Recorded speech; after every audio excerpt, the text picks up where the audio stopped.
Costa Concordia could carry 4,229 passengers and crew, the largest, most modern cruise ship Italy had ever built. Its final voyage ended in the hands of one man, Captain Francesco Schettino, who steered the ship off its programmed course for a coastal salute Costa Crociere later said it never approved. By the end of this video, you'll know exactly what Schettino ordered that night and why the delayed evacuation made it fatal. The same pattern just resurfaced. OceanGate's Titan implosion, which a U.S. Coast Guard investigation called entirely preventable. Go back to the night of January 13, 2012. Schettino stands on the bridge, steering toward Giglio's rocks. That explanation is not wrong. It's just too small. Reckless Captain is the headline every article ran, and it's true as far as it goes. But it treats the maneuver like an impulse, like Schettino woke up that night and decided, for no reason, to gamble a 114,000-ton ship against a reef. He did not. 5 months earlier, in August 2011, the Concordia had performed the same kind of close shore pass near Giglio in daylight with company knowledge. Nobody died, nobody got fired. It became, in effect, proof the maneuver worked. That's the part that still bothers me. The fatal decision was not a rogue idea. It was a repeat performance of something the ship had already gotten away with once. To understand why that repeat performance turned lethal, you have to understand what Costa Concordia actually was, and what kind of company put it to sea. Because 4,229 people is not just a capacity number, it's more people than live in some of the small Italian coastal towns this ship used to sail past. For one night, that entire floating population depended on decisions being made correctly, in order, on time. Costa did not start as a cruise line. It started in 1854 in Genoa, a family shipping business trading olive oil and textiles, moving cargo, not people. It survived 2 world wars, lost most of its fleet in the second, and rebuilt around passengers instead of freight. In March 1948, the company ran its first dedicated passenger sailing, Genoa to Buenos Aires, carrying Italians crossing the Atlantic for a new life. That's the real origin point, not luxury, migration. A shipping company that pivoted to people because people, after a war, needed to move and needed someone to move them affordably. By 1959, Costa had shifted into pleasure cruising, selling post-war Europe something new. The idea that the ship itself, not just the destination, could be the vacation. For decades, cruising had belonged to the wealthy, a slow, formal, expensive way to cross an ocean. Costa's bet was that a much bigger market existed underneath that. Middle-class Italian and European families who wanted a week of glamour, good food, and a different port every morning, at a price that did not require being rich to afford it. That bet paid off for decades. By the time Carnival came calling in the 1990s, Costa was not a niche shipping outfit anymore. It was Europe's largest cruise line, and cruising itself had become one of the fastest-growing sectors in global travel, with new ships getting bigger, flashier, and more crowded every year, and rival companies racing each other to build the next headline-grabbing vessel. Here's where the story gets strange, though. Everyone treats this as a shipwreck story. It isn't, not really. It's a story about a marketing ritual that quietly outran the safety system built to contain it. By the 1980s and 90s, cruising had become theater. Ships weren't just transportation, they were floating advertisements for themselves, and one of the oldest tricks in that theater was the coastal salute, sailing close enough to a port town that residents could see the ship, wave at it, and photograph it. It was cheap marketing. It made passengers feel like the ship was performing just for them, and it made coastal towns feel important. It worked, which is exactly the problem. In 1997, Carnival Corporation and the UK's Air Tours jointly bought Costa for roughly $300 million. By 2000, Carnival bought out Air Tour's half for $525 million and owned Costa outright, folding it into the largest cruise operation on Earth. Costa became Carnival's European engine, and Carnival poured money into new ships to prove it. Wall Street and European investors liked what they saw. Cruise stocks in the 2000s were treated as growth stocks, not stodgy travel industry holdings. And every new flagship launch came with press coverage, champagne bottle christenings, and promises that this ship was bigger, better, and safer than the last one. Here's the part most people never think about.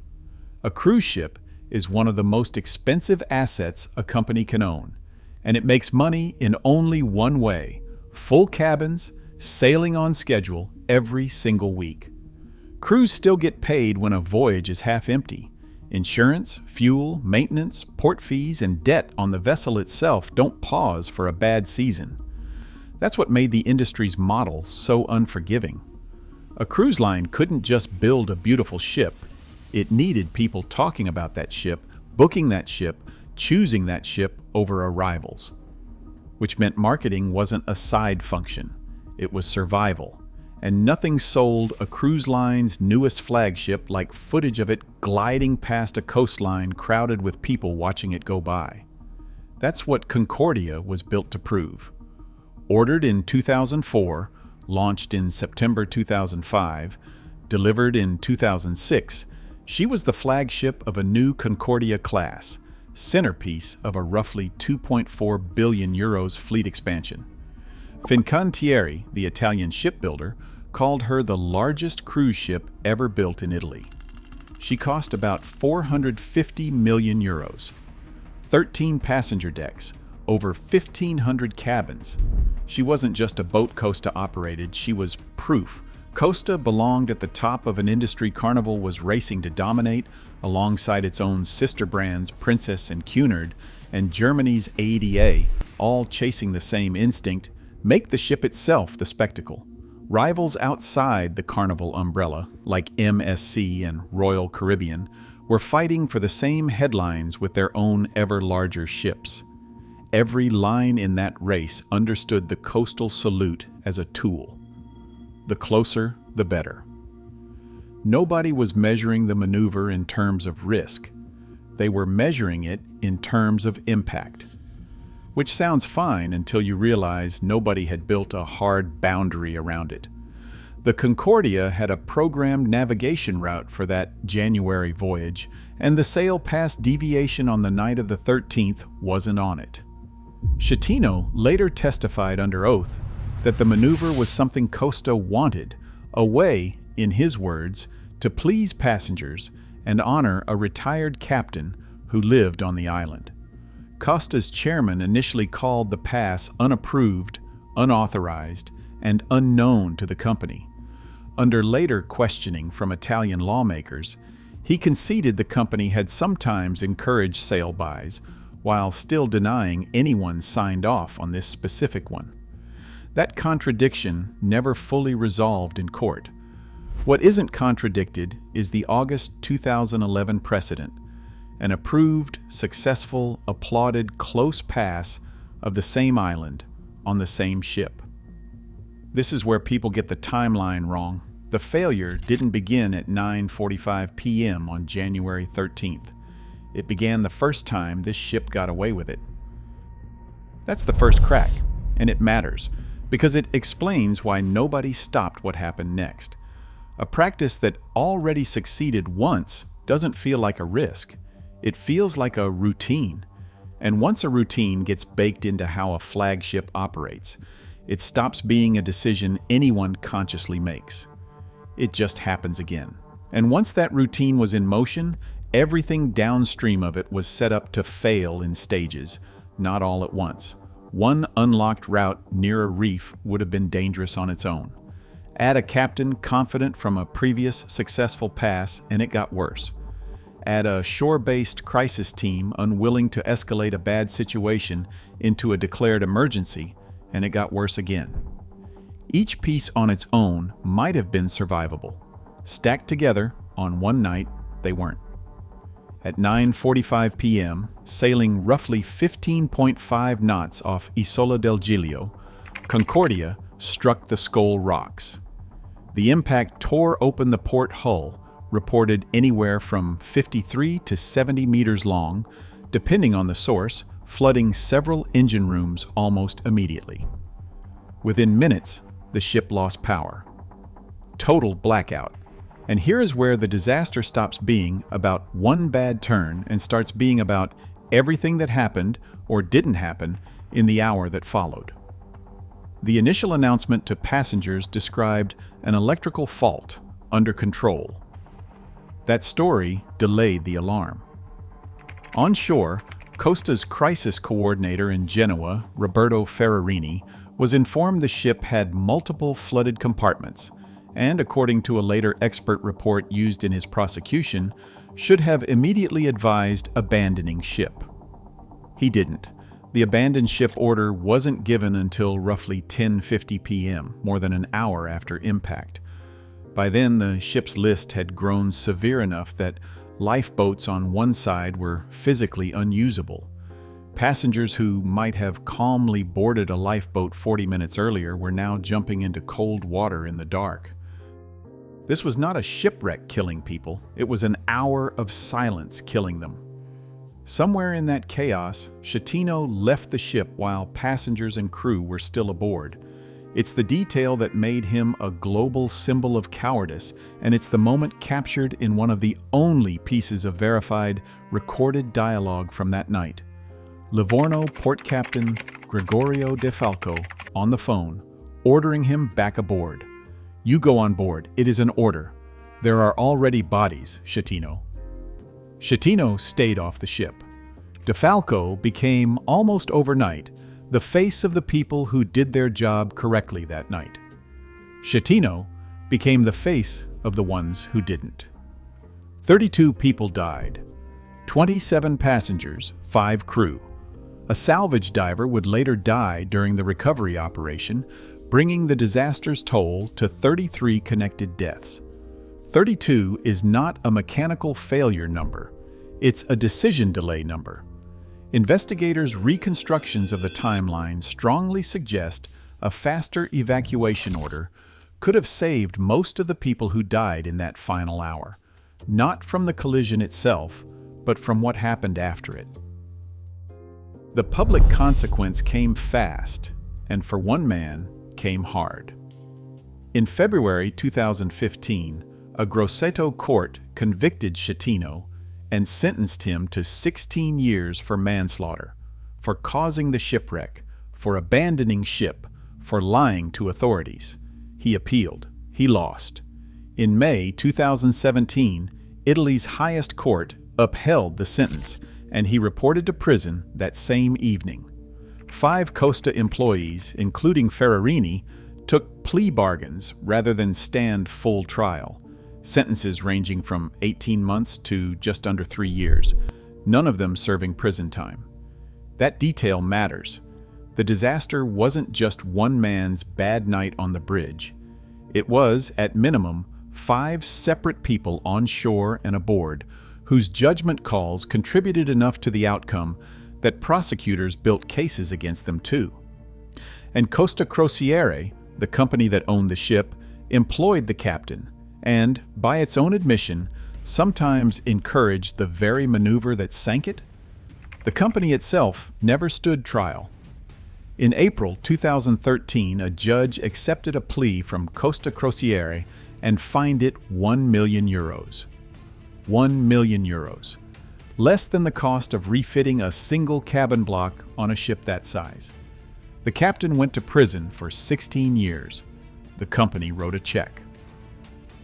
The physical collapse of the ship took even longer to finish than the legal one. Concordia sat capsized against Giglio's coast for more than a year and a half, while engineers designed a way to move her without breaking her apart and spilling debris across a marine sanctuary. In September 2013, salvage teams executed what became the largest and most expensive maritime salvage operation in history, parbuckling, rotating the wreck upright using cables and massive underwater platforms, in an operation that took roughly 19 hours and years of preparation. She wasn't towed to Genoa for final scrapping until the summer of 2014, and dismantling wasn't finished until 2017, 5 years after the crash. Estimates for the total salvage run as high as roughly $2 billion, more than 4 times what the ship itself had cost to build. That's the brand versus system split worth holding on to. Costa Concordia did not disappear. Carnival's SEC filings projected the disaster would cost the company between $155 million and $175 million in lost earnings. Group revenue that year fell roughly $410 million. Bookings dropped, marketing paused, and yet within about a year Costa was recovering. The corporation absorbed the loss the way a company that size can.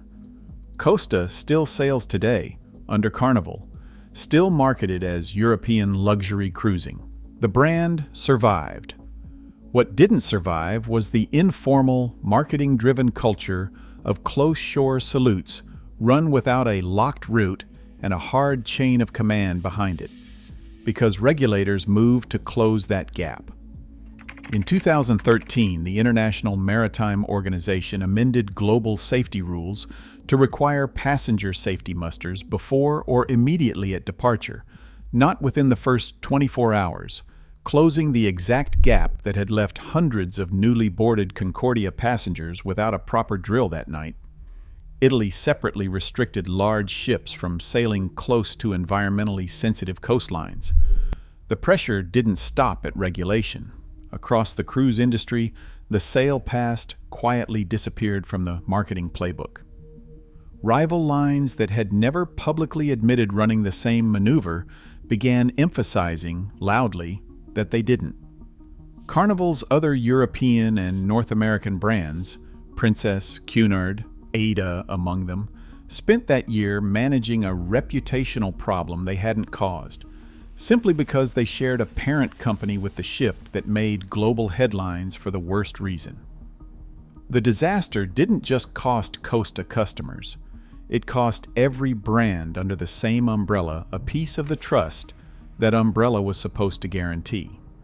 For an industry that sells itself almost entirely on the promise of relaxation and safety, one viral image of a capsized flagship was worth more negative attention than any single line's marketing budget could undo on its own, and every competitor knew it. None of that changes what the sea took. Russell Rebello, a waiter aboard the ship, reportedly gave away his own life jacket while helping passengers evacuate. He didn't make it off. His body wasn't recovered from the wreck until November 2014, almost 3 years later, found only once the ship reached Genoa. One crew member, Thomas Costilla Mendoza, died of hypothermia after helping other people into a lifeboat before securing his own place. These aren't decorative details.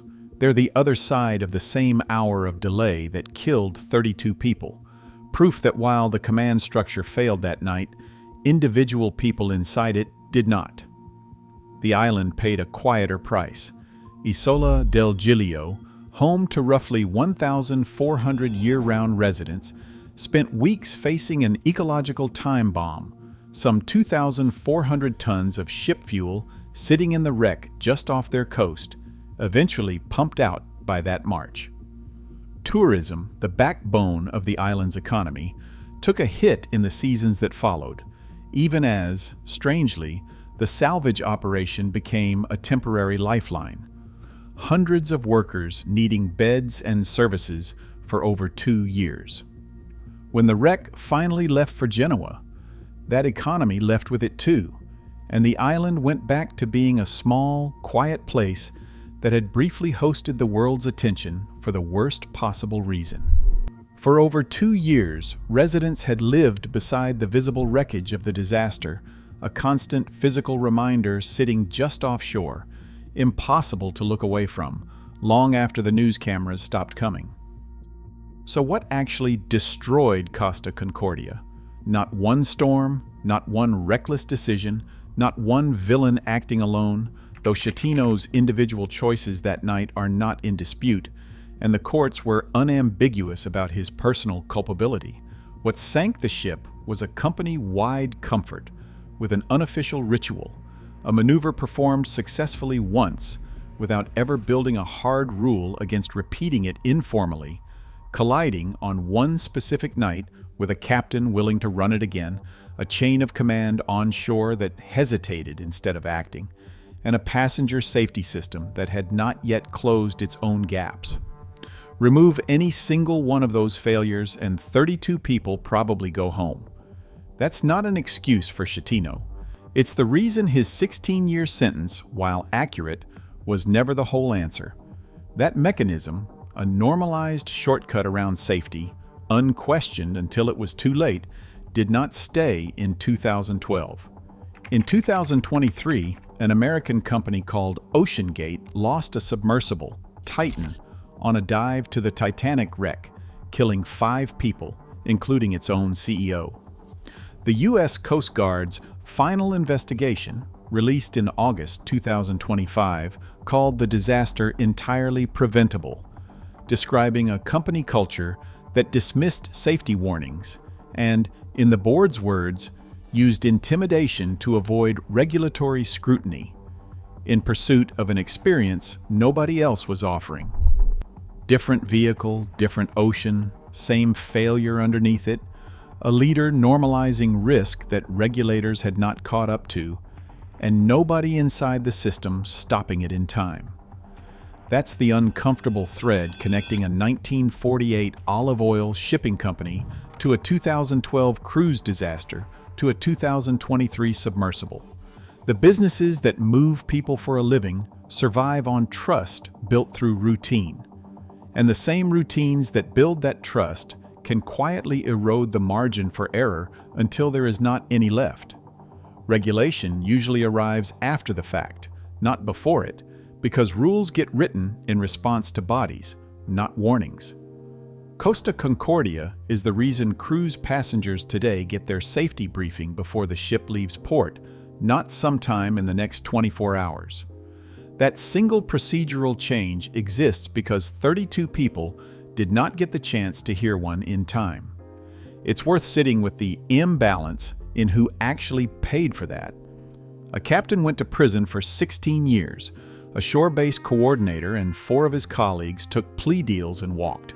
The company that owned the ship employed all of them and had, by its own admission, sometimes encouraged the very tradition that put the ship on the rocks, paid a fine smaller than the cost of refurbishing one deck.